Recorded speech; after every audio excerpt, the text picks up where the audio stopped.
Nous allons partir, Damien, dans les jardins de Villandry. C'est sur les bords de Loire. Oui. J'adorais cet endroit. Ce sont des jardins mythiques. Nous sommes en Touraine, Sophie, en Indre-et-Loire, bien exactement. Château Renaissance, jardin magnifique. Et dans ce cas-là, nous avons demandé à Didier Régnier, qui, vous savez, il a un drone célèbre. Il le sort de temps en temps. Ça permet de prendre un peu de hauteur. N'importe quoi. Non, mais c'est vrai. Regardez, vous êtes d'accord, messieurs, les jardins de Villandry, c'est quand même... c'est une référence en la matière. Regardez, donc les jardins de Villandry, potager, mais également jardin, fleurs. Les buis taillés, magnifiques. Les buis très bien taillés. Regardez, prenons de la hauteur grâce au drone. Donc c'est un petit hélicoptère sur lequel on installe une caméra. Regardez.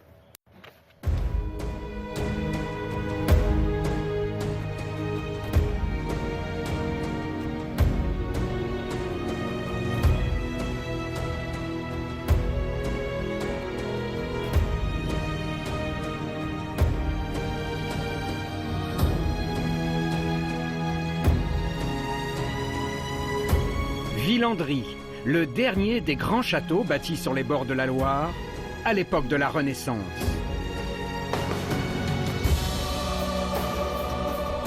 Villandry, célèbre bien sûr pour son château construit par Jean le Breton, ministre des Finances de François Ier. Célèbre surtout dans le monde entier pour la perfection et la splendeur de ses jardins. Jeux de lignes et de verdure.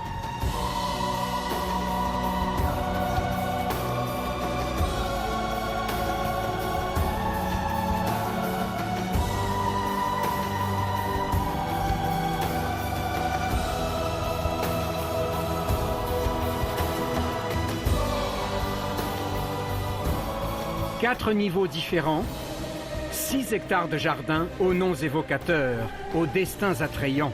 Jardin d'eau, jardin des nuages, jardin du soleil, l'éclat de Villandry à la face du monde.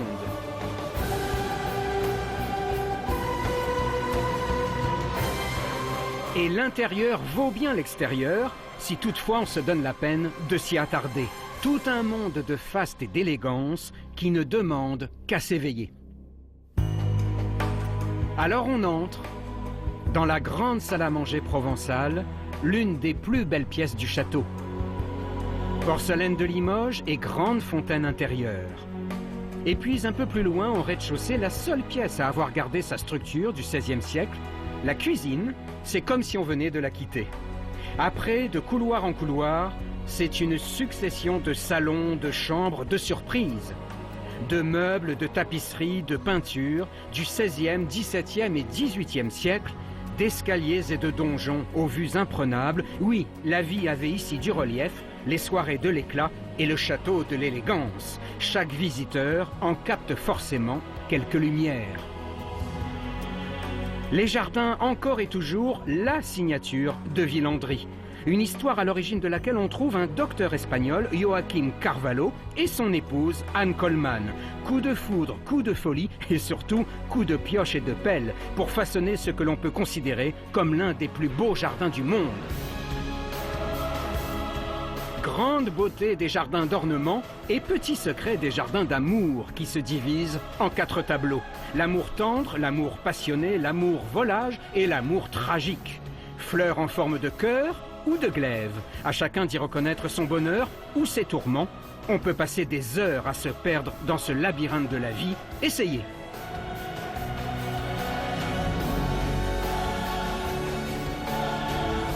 Majestueux, inattendu, différent. Le château de Villandry, classé monument historique, poursuit avec grâce sa lente métamorphose entamée depuis 1906, un château en perpétuel mouvement.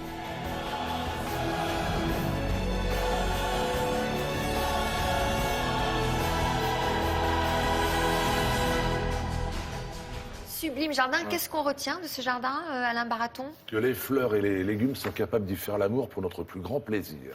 Il y a des mauvais mélanges, hein, si j'ai... Il y a des plantes qui s'aiment, d'autres qui s'aiment moins, mais souvent elles s'entraident. Et ça, on y va de plus en plus pour la mouche de la carotte ou d'autres choses. Pour la tagette et la tomate s'aiment bien, puisque la tagette repousse les nématodes qui pourraient s'attaquer aux plantes de tomates. Donc j'ai rien compris, hein, la mouche et la carotte. Bah oui, il y a fontaine, certaines plantes qui repoussent la mouche de la carotte, qui détruit la carotte. Par exemple, les tomates, pour faire repousser un ver microscopique qu'on appelle un nématode, eh bien on plante un plant de tagette, de rose d'Inde, de yé d'Inde à son Ça pied. marche très bien. D'accord. Juste pour revenir sur les roses que l'on plante au pied des allées de vignes, vous disiez que c'était un indicateur, mais de quoi? Un indicateur de maladie, ça dépend de la couverture. Au-delà d'un certain pourcentage de couverture par certaines maladies, eh bien on déclenche ou non le traitement. Très bien. Et ça permettait aussi, si vous le permettez, aux chevaux de continuer leur ligne droite quand ils passaient la charrue, en évitant ainsi de s'écorcher les jambes. C'était pour obliger les équipages à être dans l'axe du passage des charrues. Regardez là les belles photos d'Hortensia. Ah, j'adore les hortensias. Alors, je voudrais dire une chose qui, pour moi, est très importante. Je ne taille jamais. Je vais quelquefois dans des maisons amies où je vois les hortensias taillées dès l'automne. La fleur est fanée, hop, on l'enlève, etc. Moi, je garde jusqu'au Sainte-Glace passé. J'ai taillé le 15 mai, pas avant. Parce que quand la gelée tombe, elle est arrêtée par les fleurs fanées, sèches, et ne touche pas, elle n'abîme pas les boutons. Alors Alain, vous publiez chez Grasset L'amour au jardin. On va découvrir qu'il se passe des choses dans des jardins ô combien célèbres. Bah oui, dites donc. Alors d'abord, je me suis beaucoup amusé en lisant ce livre.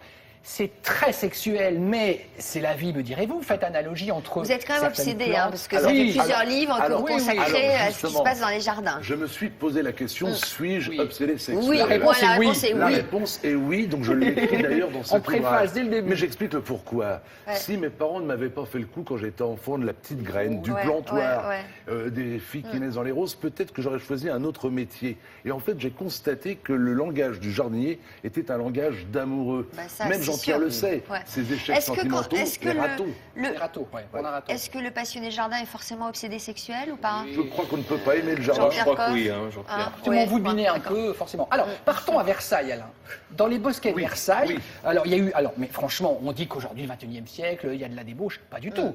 Par exemple, la duchesse de Retz, qu'est-ce qu'elle faisait, la duchesse de La Retz? duchesse de Retz. Nous sommes en 1722. Elle habite le château. Elle aime tellement les hommes que quand elle va se promener dans les jardins, elle se met intégralement nue. Imaginez le cirque que cela produit. Alors au bout de quelques temps, cela fait jaser, d'autant qu'elle se fait elle-même appeler à la cour, écoutez bien, Madame de Fiche-le-Moi. C'est quand même pas rien. Non. Puis un jour, elle croise le jeune roi, Louis XV, il est gamin, elle porte la main là où il faut pas, ça fait tâche, ça fait scandale. Le grand-père, le maréchal de Villeroi, ordonne qu'elle soit mise au couvent, mais la duchesse de Retz, effectivement, se promenait dans les jardins.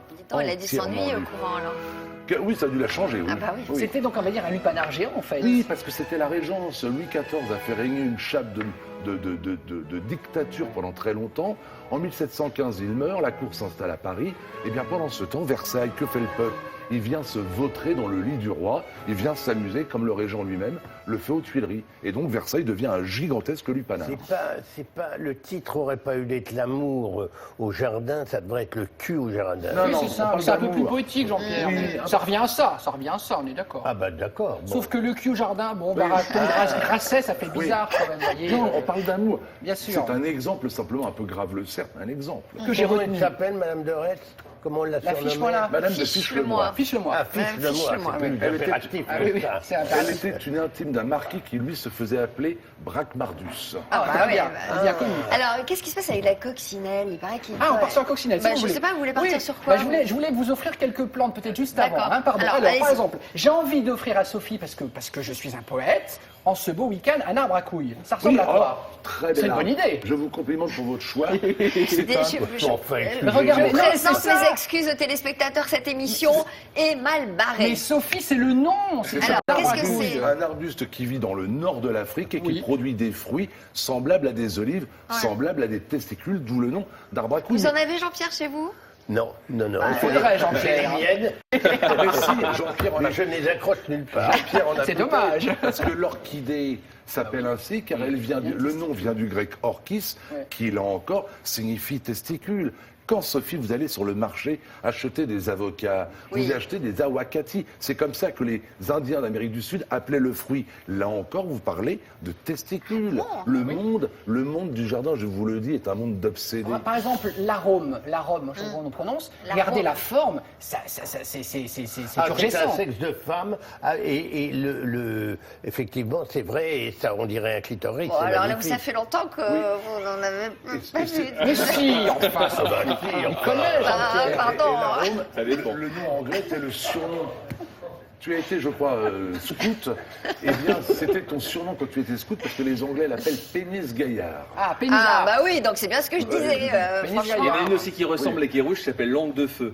Bon, alors attendez, parce qu'on continue. La belle de nuit, ça c'est poétique, la C'est belle une de très nuit. jolie fleur qui n'ouvre Regardez. que la nuit. Ça c'est beau, c'est la belle de Bah, nuit. écoutez, Elle ouvre la nuit? Oui, elle fleurit que la Et nuit. pour quelle raison? Ah, parce qu'elle n'intéresse que les insectes pollinisateurs de nuit, tout simplement. J'en profite, sujet d'actualité. Au moment même où nous parlons, peut-être que l'Amorphophallus titanus va fleurir dans les serres botaniques de Nantes. Le pénis de Titan, c'est une fleur. Imaginez. J'en ai une. Je doute qu'il n'y en a que 2 en France. Ah ben j'en ai une. Non, non, c'est la plus grosse fleur du monde. Bah oui, c'est Elle Jean-Pierre. atteint 5 mètres de hauteur. Ah oui, non, c'est Voilà. pas ça. Mais il y en a d'autres, des plantes comme ça. Ah oui, tout à fait, mais pas. Alors, on continue parce que c'est intéressant, Sophie. Le Oui. cocofès. On connaît. Bah, elle est magnifique. C'est Voilà. magnifique le cocofès. C'est un, Regardez. c'est un cocotier Pralin. qui produit. Son nom le décrit très bien. Pralin. Voilà. Le cocu Oui, c'est une petite fleur jaune. jaune. Et donc l'expression, ça vient de là, jaune cocu. Non, parce qu'en fait, Ah, le zut. terme cocu vient de l'oiseau le coucou. C'est le coucou qui fait coucou quand il fait son nid dans le lit des autres, Ouais. dans le nid. Ouais. Lapsus révélateur. Ouais. Et donc, quand on fait le coucou, on fait le cocu, d'où le terme cocu, Alors la belle-mère, on prend encore pour son grade. Le coussin de belle-mère, regardez à quoi ça ressemble. sur lequel il ne Ça fait pas gratouille. bon s'asseoir. Ça, c'est un coussin, c'est un genre de cactus. Ça. Ah, c'est un cactus, C'est c'est vrai. vrai. Et puis on va finir par le trick madame. Ah, le trick madame. Oui, j'aime bien ce terme. Oui, Ah, c'est- moi aussi. bah, il y a quand même des plans. Vous auriez pu parler aussi de la verge d'or. Vous auriez J'aurais parler- pu, mais je l'ai pas fait. La vergeronnette. Non, non, il y a une quantité de plantes au nom Donc trick évocateur. madame, c'est l'orpin blanc, une plante grasse de modeste dimension et dont les feuilles ressemblent à des pénis. Bon, une anecdote sur la coccinelle peut-être Alors, pour la terminer. coccinelle, Alors, la qu'est-ce qui coccinelle, arrive à cette on dit coccinelle bête à bon Dieu, on dit on lui donnerait le bon Dieu sans confession, c'est une coquine. C'est une drôle. Parce C'est que une qu'est-ce drôle. qu'elle fait? Madame Coccinelle, Elle stocke. oui, elle stocke, elle aime la multitude. Lorsqu'elle s'envole pour rencontrer quelques compagnons, elle ne souhaite pas une aventure en tête-à-tête. Ce qu'elle aime, c'est la multitude. Elle aime tellement la Elle aime les multitude. gangbangs. J'ai pas osé employer le terme. Ah, si, on peut. Imaginez qu'elle a sous l'abdomen ce qu'on appelle une spermathèque. Vous aviez la bibliothèque, la bibliothèque. Ah, je connaissais pas Eh ça. bien, la spermathèque. coccinelle a une Elle spermathèque. stocke le sperme de ses partenaires. Oui, parce qu'elle ne se déplace pas pour rien. Et quand elle redescend sur Terre, génial. elle pond au fur et à mesure de Quand ses elle besoins. veut, elle s'insémine en fait. Une fois pour toutes. C'est formidable. Elle peut choisir? Ah, oh non, parce que vu la quantité, je crois qu'elle ne choisit pas. Mais la fourmi est pareille. Oui, vous le disiez. Mais alors, la coccinelle dont on apprend à l'école à tort, qu'on calcule son âge par les points, c'est des conneries. Non, non, c'est la variété. C'est ça. Le nombre de points, on compte le nombre de points, c'est la variété. La C'est bagatelle? Alors, Bagatelle, le fameux parc de Bagatelle dans le bois de Boulogne. Le parc de Bagatelle a été voilà. construit à l'emplacement d'un pavillon de chasse qui avait été érigé du temps de Louis XIII. Les hommes venaient le soir en retour de chasse s'amuser, pratiquer la bagatelle, d'où le nom de bagatelle. Il y a bien de la bagatelle dans l'air. Et donc, il y avait une origine aussi, non, il n'y avait pas Une espèce de- définition du jardinier au XIVe siècle. Cela signifiait quoi? Oh, c'est très beau. Jardiner. Jardiner au XIVe siècle signifiait tout simplement avoir une aventure galante, faire l'amour est femme d'autrui. C'est magnifique. Oui. Donc, jardiner, c'était faire l'amour à la À femme la femme de son d'autrui, pote. parce quoi. qu'à l'époque, on ne jardinait pas, on cultivait. La notion de jardinage n'est venue qu'après. Donc quand on jardinait au Moyen-Âge, on faisait l'amour avec sa voisine. Ah, c'est joli. Et on a encore 10 secondes, et Non. encore aujourd'hui, évidemment, à Versailles, on ne copule plus dans les fous, dans les De bosquets. moins en moins, C'est d'ailleurs, plus possible. on va lancer un appel pour que... Parce que vous dites dans votre livre qu'à l'heure des smartphones, des appareils photo, vous êtes grillé tout de suite. Quoi. Autrefois, les couples surpris risquaient d'être aperçus par un jardinier, aujourd'hui de se retrouver sur Internet. Donc Ils malheureusement, vont être tagués sur le Twitter. spectacle est en Mais état. t'as été très touché, toi, quelquefois, par des dames qui se baladaient nues sous J'ai des été capes. ému. Ému. Et Ça existe t'avais encore? pratiqué. De moins en moins, On de en moins en croise moins. T'avais encore? pratiqué. Les là. genres de duchesse de Retz? De Retz. Il y en a de moins en moins. Mais tu l'avais pratiqué, la dame qui était... N'interromps pas madame. Vous voulez aller pratiquer Ah bah, les sûr, recettes bien en sûr. cuisine pendant qu'Alexandre nous fait des commentaires Vous peut-être, avez, hein, vous spectateurs. avez en tout cas adoré et arbitré le débat Carafon, Baraton, je vais y arriver. Eliane nous dit, on ne coupe pas les rosiers au taille ES, ça c'est Eliane qui dit. l'après-midi. Chantal qui taille en automne mais jamais au printemps parce qu'ils sont trop beaux les rosiers, ils commencent à revivre. Et je voudrais dire également que tous les amis du château de Villandry me disent effectivement que le fleuve le plus près du château, c'est pas la Loire, c'est le Cher. Et si j'ai le temps, allez encore rapidement, Eh 3 ben, photos. décidément. Janine, la photo de son jardin, allez avant de terminer, quelques secondes, elle est absolument splendide. La photo de Marjorie de Mieuxet également, et une petite dernière qui est Nani, merci pour toutes vos photos. Elle arrive de Falvy, qui est un joli petit village au bord des étangs de la Somme.